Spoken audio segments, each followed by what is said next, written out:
Good morning everyone. 11th Commerce English Medium BA chapter number 8. Now the functions of financial institutions जिसमें first आता है provide finance for buying shares. At the time of incorporations of company and at the time of modernizations and expansions, financial institutions buy the issued shares and provide help. Moreover, they also help by offering the service of underwriter. In short में अगर बात करी जाए तो कुछ financial institutions ऐसे होते हैं जो डायरेक्टली आपको फाइनेंस नहीं देते एज अ लोन के तौर पे, बट आपके शेयर्स वो मार्केट में से परचेस करेंगे और शेयर परचेस के बदले में आपको वैल्यूशंस पे करेंगे because they becoming as a part of industries and companies as per the purchasing the shares. तो वो शेयर परचेस करके आपको फाइनेंस देते हैं या तो वो अंडर राइटर बन के भी कामकाज कर सकते हैं. अंडर राइटर में भी सेम यही होता है कि वो गारंटी देते हैं कि इतने हमने शेयर आपके लेकर के इसके बदले में इतना आपको हमने मनी प्रोवाइड किया है. सेकेंड आता है provide finance by giving loan. Financial institutions give loan to business unit against mortgage. कुछ ना कुछ गिरवी रखने के बदले में वो आपको लोन प्रोवाइड करता है. Moreover, in certain special situations, if there is a need and then over and above the assets of company, then they take mortgage of personal properties also. कई बार ऐसा होता है कि आपको ज़्यादा ज़रूरत होती है फाइनेंस की और इंडस्ट्रीज़ के पास इतना कैपेसिटी नहीं है कि वो अपनी एसेट्स गिरवी रख सके.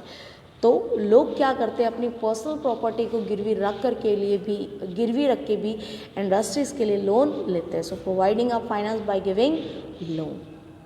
थर्ड आता है help through direct payment for technological services.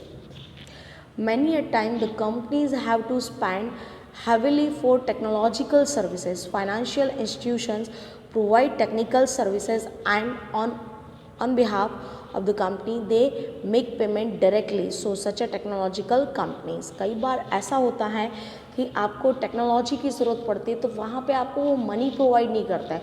दूसरी कंट्री से जो टेक्नोलॉजी होती है वो परचेस करके आपको देते हैं और उसके इंस्टॉलमेंट में आपको मनी पे करनी पड़ती है. तो यहाँ पे आपको डायरेक्टली फाइनेंस नहीं मिल रहा है, डायरेक्टली वो क्या कर रहे हैं, आपको टेक्नोलॉजी परचेस करके दे रहे हैं. तो इस तरीके से भी direct payment for technological services के जरिए भी आपको वो हेल्पफुल होते हैं. नेक्स्ट आता है प्रोवाइडिंग अ गारंटी.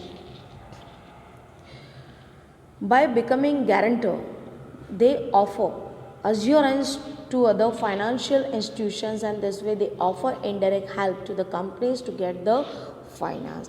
कई बार ऐसा होता है कि वो मनी पे नहीं करते but on behalf of you आपके बदले में वो किसी और को गारंटी देते कि भाई इस बंदे का आप काम कर दीजिए या फिर तो इसे आप टेक्नोलॉजी वगैरह प्रोवाइड कर दीजिए, इन फ्यूचर में यह आपको मनी पे कर देगा. It's a my guarantee. वो आपकी गारंटी लेता है.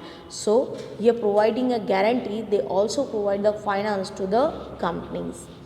लास्ट आता है other services. Financial companies offer help in establishment of company, market research and also providing a information of foreign market. कई बार ऐसा होता है फाइनेंशियल इंस्टीट्यूशंस आपको हेल्प करता है कंपनी को स्टैब्लिश करने में, मार्केट में जो रिसर्च करनी होती है प्लस जो फॉरेन मार्केट से रिलेटेड इन्फॉर्मेशन होती है वो भी आपको ला करके प्रोवाइड करता है ताकि आप फ्यूचर में बेस्ट परफॉर्मेंस कर सकें. नेक्स्ट पॉइंट आता है commercial banks. For providing a short-term working capital, the sources of commercial bank is very important. अगर आपको शॉर्ट टर्म के लिए मनी की ज़रूरत पड़ती है तो कॉमर्शियल बैंक वहाँ पे काफ़ी अच्छा रोल प्ले करती है. Businessman and industries dependent on commercial bank for their short term capital requirement.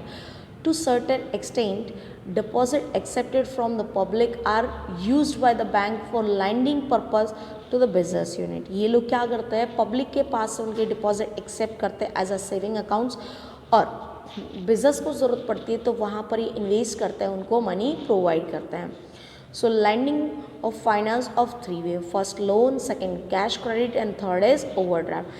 3 type से ये आपको मनी प्रोवाइड करता है for the expansion of business unit. Which are the this 3 veg?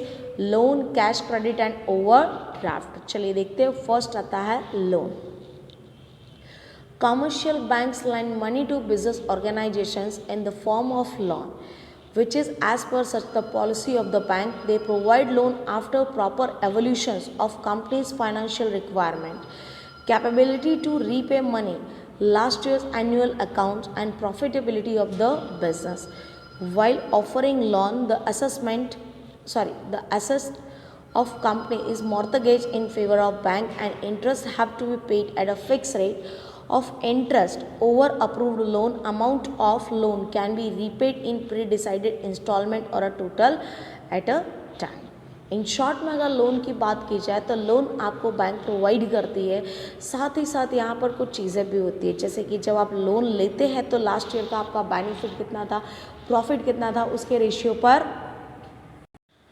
इस तरीके से लास्ट ईयर की जो हमारी कंडीशंस होती है प्रॉफिट की, उसके हिसाब से ये हमें लोन प्रोवाइड करता है, उसी के रेशियो पे ये लोन प्रोवाइड करेंगे। और कई बार ऐसा होता है कि हमें हमारे लोन अप्रूवल कराने के लिए जो एसेट्स होती है वो भी मॉर्टगेज रखनी पड़ती है, and then after they can provide the loan as per the valuations of the assets which are mortgage. तो इसलिए इस तरीके से भी हमें क्या लोन मिल जाते हैं। सेकेंड आता है cash credit.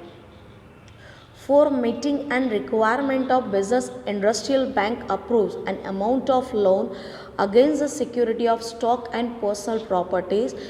Then approved amount is called cash credit. So what?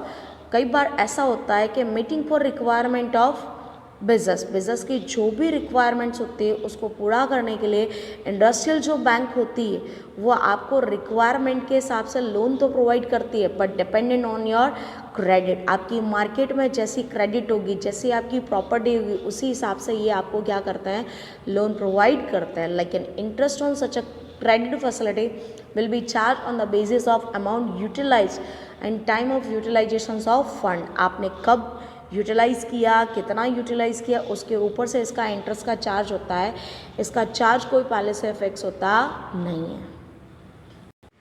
Next आता है overdraft. Bank offer the facilities for withdrawal of more money than the balance in current account of the businessman under the certain limitation is called overdraft. Whenever you withdraw the money over the limitations of your account balance, then it is known as overdraft. And the businessman have a current account, they gets the facility from the bank, this is called overdraft। इनको यहाँ पे as per the credit के हिसाब से limitations होती है कि वो कितने से कितना over limit मनी ले सकते हैं। इस तरीके से कॉमर्शियल बैंक के 3 वेज हैं लैंडिंग मनी।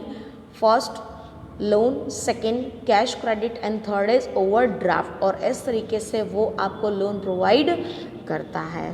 आज के लिए इतना ही। Thank you so much.